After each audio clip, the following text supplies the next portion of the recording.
अस्सलाम वालेकुम। I hope कि आप सब लोग खैरियत से होंगे। बच्चों, लास्ट लेक्चर में हमने इंट्रोडक्शन पढ़ा था कि डेप्रिसिएशन होती क्या है, हमें डेप्रिसिएशन की कॉजेज क्या क्या है और उसकी ज़रूरत क्यों पड़ती है चार्ज करने की, डेप्रिसिएशन के मेथड्स कौन कौन से हैं। अब हम सॉल्व करने जा रहे हैं डेप्रिसिएशन का एक प्रॉब्लम, क्वेश्चन, एग्जाम्पल सॉल्व करने जा रहे हैं जिसका डाटा हमारे पास कुछ इस तरह से है।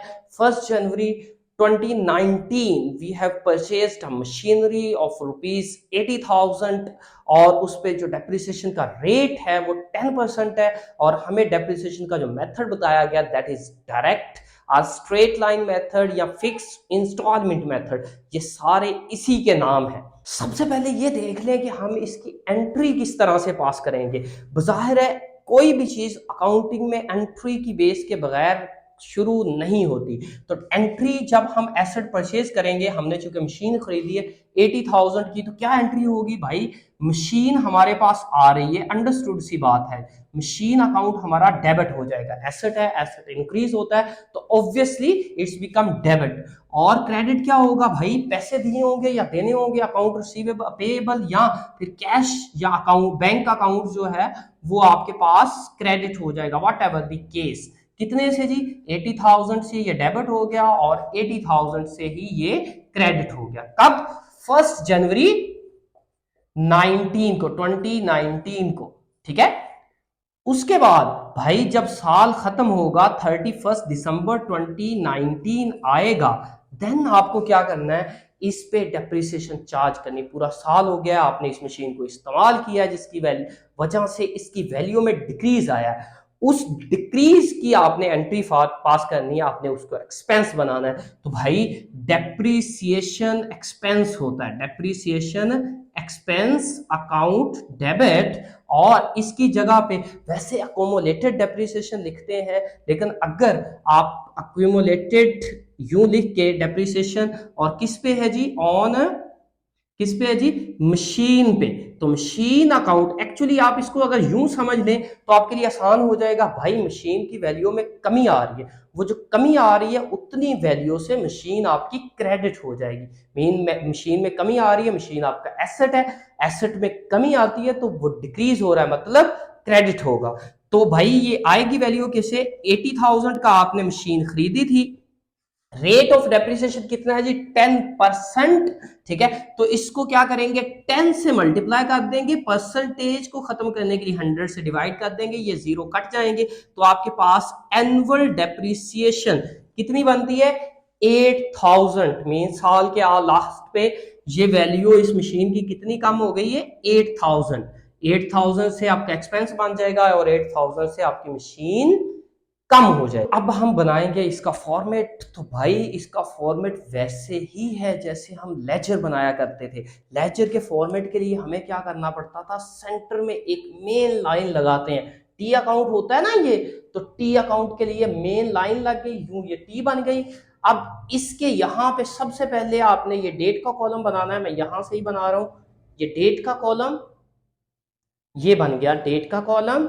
यहां पे ये डिटेल का कॉलम आ जाएगा और यहां पे आपने लिखनी है अमाउंट।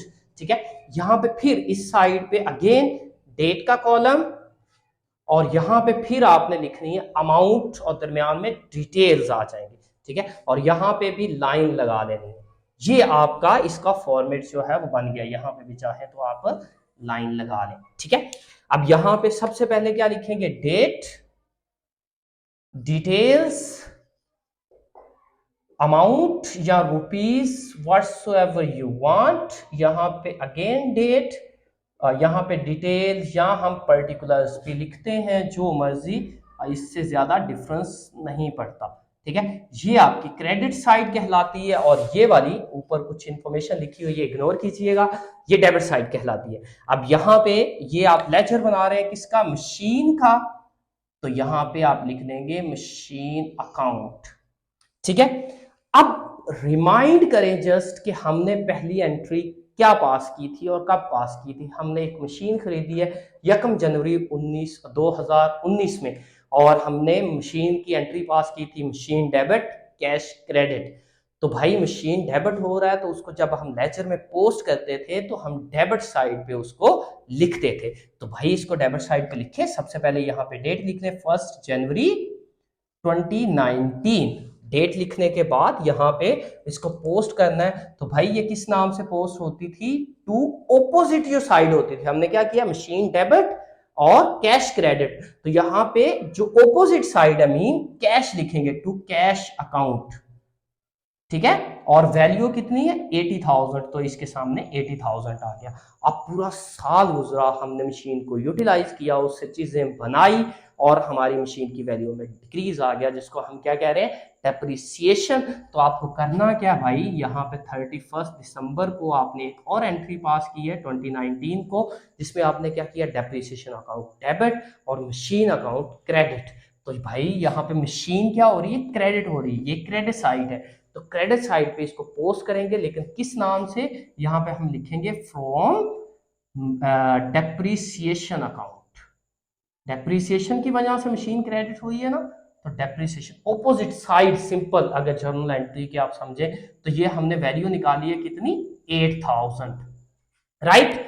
उसके बाद बच्चे आपने करना क्या, थोड़ी सी स्पेस, इतनी सी स्पेस छोड़ के नीचे 2 लाइनें लगानी, ऊपर एक ही लाइन लगानी, और यहाँ पे भी उसके पैरेलल कोशिश करें। यहाँ पे भी जो साइड बड़ी है हम लेक्चर में करते थे वो दोनों साइडों पे लिखते थे। यहाँ पे भी 80,000 आ जाएगा, ऑब्वियसली ये साइड बड़ी है, और यहाँ पे भी 80,000 हम लिख देंगे। और जो रिमेनिंग बच गया इस साइड में से इस 8,000 को माइनस करेंगे, और रिमेनिंग को हमने कहा था बैलेंस कैरी डाउन, कि ये बैलेंस जो है हम नीचे लेके जाएंगे। कितना है जी, 72,000 हमारे पास बच गया, ठीक है। और इस बैलेंस को यहाँ पे नेक्स्ट डेट क्या होगी, 31 दिसंबर के बाद 01 जनवरी 2020, अगला साल आ गया 2020, ठीक है। और यहाँ पे आप इसको लिख लेंगे बैलेंस, इस बैलेंस को हम कहते हैं ब्रॉट डाउन, कि भाई ये नीचे आ चुका है, कितना है जी, 72,000।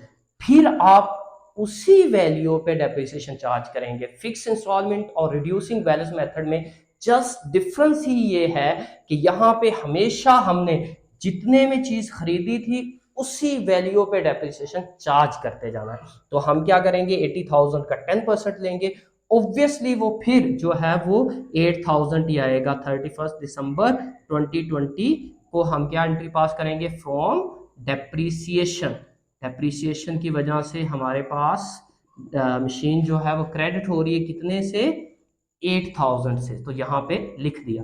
फिर सेम प्रोसीजर, यहाँ पे आप 2 लाइनें लगा लेंगे, एक 2 नीचे और एक ऊपर, और यहाँ पे भी आप 2 लाइनें लगा लेंगे, और यहाँ पे जो बड़ी वैल्यू है वो लिख देंगे। बड़ी वैल्यू कितनी है जी, 72,000, यहाँ पे भी लिख दिया, और 72,000 ही यहाँ पे भी आपने लिख दिया, सॉरी। और इसमें से बड़ी साइड में से छोटी साइड को क्या करेंगे, माइनस कर देंगे। तो बाकी भाई आपके पास क्या बचता है, बैलेंस। कितना बचता है जी, बैलेंस, इसको हमने क्या नाम दिया था, बैलेंस कैरी डाउन या कैरी फॉरवर्ड। कितना है जी, 64,000, ठीक है। उसके बाद अगेन इस बैलेंस को 01 जनवरी 2021 को आपने इस साइड पे ले आना है, और ये क्या बन जाएगा, बैलेंस ब्रॉट डाउन, ठीक है। और ये कितनी वैल्यू है, 64,000, ठीक है। अब फिर जब साल खत्म होगा तो आप फिर डेप्रिसिएशन चार्ज करेंगे 31 दिसंबर 2021 को। कितनी डेप्रिसिएशन, फ्रॉम किससे, डेप्रिसिएशन से, मैं डेप लिख रहा हूं जस्ट, मतलब सेम ही है, कितनी आएगी, 8,000। इस मेथड में हमेशा डेप्रिसिएशन जब पूरे साल की लेंगे तो वो हमेशा सेम आएगी। यहाँ पे फिर आप जो है वो नीचे 2 लाइनें लगा देंगे, यहाँ तक लगा लें, ठीक है। और उसके बाद यहाँ पे भी आप ये लाइन लगा लेंगे, और यहाँ पे जो साइड बड़ी है वो दोनों साइडों पे ऑब्वियसली 64,000 बड़ा है, तो इसको इधर भी लिख देंगे और इसी को यहाँ पे भी लिख देंगे, और इसमें से 8,000 जो माइनस कर देंगे, और बाकी आपके पास बच जाएगा, कितना बच जाएगा जी, जिसको हम क्या कहते हैं, बैलेंस कैरी डाउन, और ये बच गया हमारे पास 56,000। और इस 56,000 को अगेन क्वेश्चन आपका यहीं तक था, आपने करना क्या है कि 3 साल का उन्होंने बनाने के लिए कहा था, 3 इयर्स, ठीक है। ये देखें पहले साल का हो गया, ये दूसरे साल का, और ये तीसरे साल का। लेकिन तीसरे साल में इसको यहाँ पे नहीं छोड़ना आपने, इसको चौथे साल के स्टार्ट में ले जाके छोड़ना है। तो यहां पे आप करेंगे, यहां पे लिख देंगे 1 जनवरी 2022, ठीक है। और यहां पे बैलेंस क्या लिख देंगे, ब्रॉट डाउन, और उसके सामने उसकी वैल्यू लिख देंगे, कितनी बच गई है, 56,000। तो ये आपका क्वेश्चन जो है वो कंप्लीट हो गया। अगर इसी तरह से वो आपको 10 साल के लिए कहे, 50 साल के लिए कहे, जब तक एसिड यूज हो सकता है आप ऐसे ही इसको सॉल्व करते जाएंगे।